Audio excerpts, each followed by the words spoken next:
You know, when you close your eyes and picture international diplomacy, your brain probably defaults to a very specific, almost cinematic image. Oh, absolutely. Right. It's usually like this massive mahogany table. You've got two people in expensive, perfectly tailored suits sitting across from one another, signing some heavy leather-bound treaty while a dozen cameras flash. Yeah, lots of handshakes. Exactly. There is this expectation of stiffness. It feels highly choreographed, rigid, and honestly completely detached from the messy reality of our daily lives. Well, I mean, that's because it's treated as a purely institutional exercise, right? We're basically taught to view international relations as this massive, abstract machine operated exclusively by heads of state or, high-ranking ministers.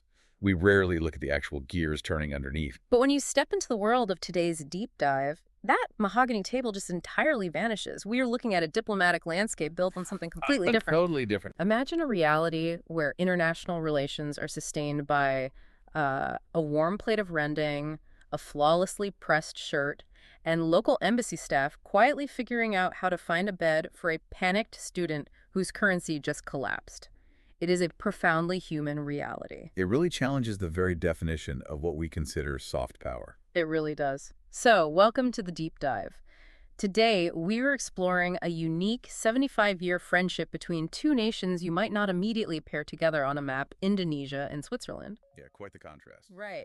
And our source for this journey is the book Bridging Nations, Connecting Hearts by Budiman Wiriakusumah. And our mission today is to look at the untold behind-the-scenes mechanics of diplomacy. Which is fascinating because the author didn't write this from the perspective of an untouchable politician. Exactly. He spent over 42 years serving as local staff at the Indonesian Embassy in Bern. Which is an incredibly rare vantage point. I mean, we are getting a ground-level operational view of history here. Yeah, so I want to start by figuring out how a tropical archipelago with 127 active volcanoes ends up forming such a tight bond with, well, a landlocked alpine nation famous for its extreme precision. It's a fair question. Because to understand the author's 42-year career, which kicked off in 1984, we have to rewind a bit. When formal relations between Indonesia and Switzerland officially began in 1951, they didn't just sign a paper and hope for the best. No, they didn't. There was already this massive reservoir of trust. So where does that trust actually come from? It comes from a really fundamental difference in how the Swiss arrived in the region compared to other European powers. Yeah. If you look back at the 19th century, the Swiss were migrating to the Dutch East Indies. Okay. But the crucial distinction is their motivation, and their status. They were not arriving as an imperial force with a military backing them up. Right. They weren't colonizers. Exactly. They were often just farmers, artisans, and watchmakers who were escaping poverty in the Alpine valleys. So they didn't even have the leverage to be conquerors, even if they wanted to be. Precisely. Because Switzerland had no imperial baggage and maintained a strict policy of neutrality, they couldn't rely on coercion. They had to rely on utility. On being useful. Right, integration. Huh. They came as engineers, missionaries, and professionals just seeking economic survival. So to the local Indonesian population, the Swiss were seen as pragmatic partners rather than overlords. That makes a lot of sense. They had to build real relationships to survive. It's a bit like building a business in a tough neighborhood. You are naturally going to trust the partner who showed up in the trenches, rolled up their sleeves, and helped you build your storefront. Right. Rather than the guy who just shows up in a fancy suit demanding a cut of the profits because he claims he owns the block. The Swiss were in the trenches. That is a great way to put it. Yeah. That dynamic created an incredibly durable foundation. And this informal trenches-level diplomacy crystallized in some very specific, unexpected ways. Well, the source material highlights the story of this guy, Eugen Bircher.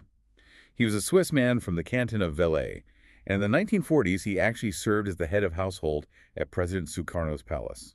Wait, really? That honestly stops you in your tracks when you hear it. The first president of a newly independent Indonesia has a Swiss guy running his household operations.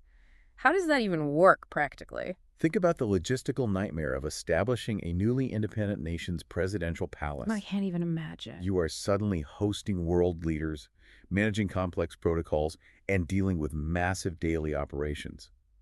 Bircher essentially imported Swiss hospitality principles, so strict inventory management, precise scheduling, rigorous hygiene standards. They just adapted them. Yeah, he adapted them to an Indonesian cultural context. Yeah. And his impact wasn't contained to the palace walls either. Oh, it spread. Yes, he became the driving force behind Indonesia's first Swiss-style hospitality school in Bandung, which eventually evolved into the National Hotel Institute, or NHI. He systematically transferred the mechanics of Swiss precision directly into the Indonesian educational infrastructure.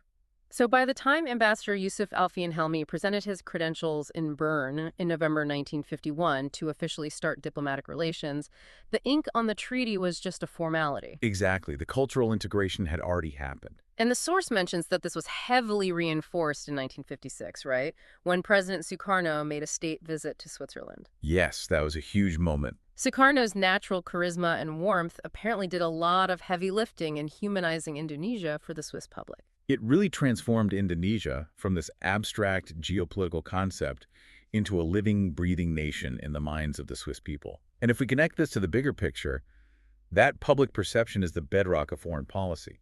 People-to-people connections almost always precede government agreements. Which brings us to the author himself, Budiman Wiriakusumah. Because the educational infrastructure built by figures like Eugen Bircher directly paved the way for Budiman's entire life trajectory. It's all connected. Right. He actually graduated from that very same National Hotel Institute in Bandung. And then in 1984, at just 22 years old, he arrives in Bern, Switzerland to work at the Indonesian Embassy. So he arrives as a direct product of this long-standing bilateral cooperation. He's a young man trained in the absolute highest standards of Swiss-Indonesian hospitality. And what does he do when he gets there? He steps into the role of secretary to the head of mission and manager of the ambassador's residence. So he is basically bringing hospitality training into the highly codified, rigid world of diplomatic protocol.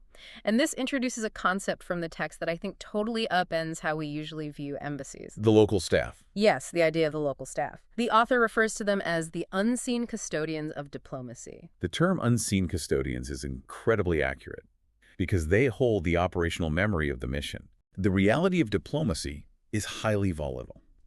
Ambassadors and senior diplomats are political appointees or career foreign service officers who rotate in and out, every 3 to 4 years. They don't stick around. No, they arrive with new mandates, new management styles, and new political directives from the capital. So if an embassy is a smartphone, the ambassadors are essentially the software applications. I love that analogy. They get downloaded for a specific purpose, they run for a few years, they get an update, and eventually they are uninstalled and replaced. But the local staff, they are the operating system. Yeah. They are the underlying architecture that actually makes the hardware function. We always focus on the ambassador signing the treaties, but is the real glue actually the local staff? Absolutely. The local staff ensure that the OS doesn't crash during the transition. Yeah. They translate high-level policy into daily, dignified human interaction. They know how to navigate the specific idiosyncrasies of the host country's local bureaucracy. The stuff the ambassador wouldn't know yet. Exactly. They know the cultural nuances of how to execute a directive without causing offense. They are the constant in the volatile equation of international politics. And the author learns the psychological weight of this role pretty early on.